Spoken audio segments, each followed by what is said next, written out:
भाई ये बताएं कि पाकिस्तान तहरीक इंसाफ को या रहनुमाओं को नोटिफाई किया जा रहा है और वही नो वही जैसी सूरत दोबारा बन रही है, क्या देख रहे हैं आप? देखें, इस वक्त जो हम पेशावर हाई कोर्ट में खड़े हैं, हमारी तवक्को अदालतों से है कि यहाँ पे रिलीफ मिले, और ये अदालतें बनी ही इसीलिए हैं। ये जजेस जो तनख्वाहें लेते हैं, ये जो कौम का पैसा लगता है, अगर अदालत भी इंसाफ नहीं देगा तो लोग और कहाँ जाएंगे। हम लोग सिर्फ इसलिए अदालतों के सामने सरेंडर हुए हैं। हमारे ये सारे जितने MNA साहिबान हैं, सेनेटर साहिबा हैं, मिनिस्टर साहिबान हैं, मसला ये है कि हमारे पीछे हमें ये भी नहीं पता कि FIRs कितनी हैं। हम अदालतों में जाते हैं, वहाँ पे FIR जो होती है उसमें हम सरेंडर करते हैं, पेश होते हैं, कोई और नया निकल आता है। ये अभी जिसमें हमारे अरेस्ट वारंट इशू हुए हैं, ये 26 नवंबर की FIR है, जिसमें हम किसी का नाम नहीं है, लेकिन अभी उसमें हमारा नाम डाला गया है।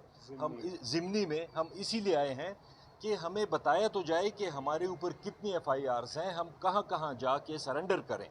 उम्मीद हमारी यही है, लेकिन जो हुकूमत कर रही है, जो ये बाकी इदारे कर रहे हैं, जिस तरह भाई ने सवाल पूछा, ये सिर्फ़ और सिर्फ तहरीक इंसाफ को दबाने के लिए, इमरान खान साहब को दबाने के लिए, उनको तोड़ने के लिए ये सारी कोशिशें की जा रही हैं, जो कि कामयाब नहीं हो रही।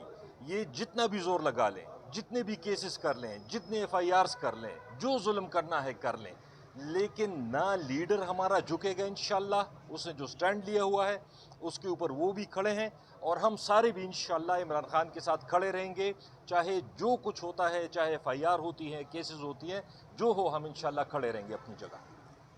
क्या कहेंगे एहतजाज की काल 5 तारीख को दी गई थी, सुनने में है कि असेंबली के दरवाजे बंद किए गए थे, स्पीकर के रवैये पे कल अयूब ने भी बात की, किस तरह देखते हैं आप?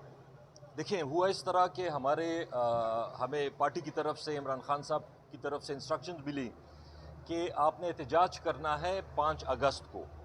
वो हमने इस दफ़ा पूरे सूबे में, पेशावर में अली अमीन साहब ने लीड किया, सवाबी में शाहराम खान, असद कैसर साहब, मैं थे, साउथ में हमारे करक में MNA साहब थे, शाहिद खटक साहब, इसी तरह हज़ारा में हमारे पार्टी के थे। हर जगह एहतजाज हुआ, भरपूर एहतजाज हुआ। कुछ MNAs को इज़हार यकजहती के लिए अडियाला बुलाया गया। अब वो सेशन था उस दिन, वो जाना चाहते थे अडियाला अपने लीडर के पास, असेंबली के गेट बंद कर दिए गए। अब ये पाकिस्तान की तारीख़ में, हालांकि कोई इतनी शानदार जमहूरियत हमारी नहीं रही, लेकिन ये उसमें भी बदतरीन मिसाल है कि इसी असेंबली हॉल के अंदर से हमारे MNAs को पकड़ पकड़ के उठाया गया। रात को वो वहाँ बैठे हुए थे, बिजलियाँ बंद करके उनको मुजरिमों की तरह, दहशतगर्दों की तरह पकड़ पकड़ के गिरफ्तार किया गया। ये सिर्फ इस असेंबली को ये अहमियत हासिल है, और स्पीकर साहब उसके स्पीकर हैं, कस्टोडियन हैं। हम बार बार उन्हें ये कहते हैं कि अगर आप इस MNAs की या इस पार्लियामेंट की अहमियत को या इसकी रिट को नहीं कायम कर सकते, आप रिज़ाइन कर दें। लेकिन वो मजबूर हैं, शायद अपने हुकूमत से मजबूर हैं, या शायद वो बाकी कुव्वतें जो नज़र नहीं आती और सिर्फ उनकी हरकत से पता चलता है, शायद उनकी वजह से वो मजबूर हैं, वो नहीं कर सकते।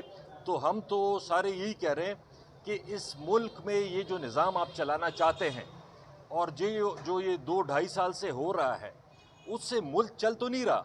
ये इमरान खान साहब जेल में नहीं है, ये पूरा पाकिस्तान का निज़ाम इस वक्त जेल में है।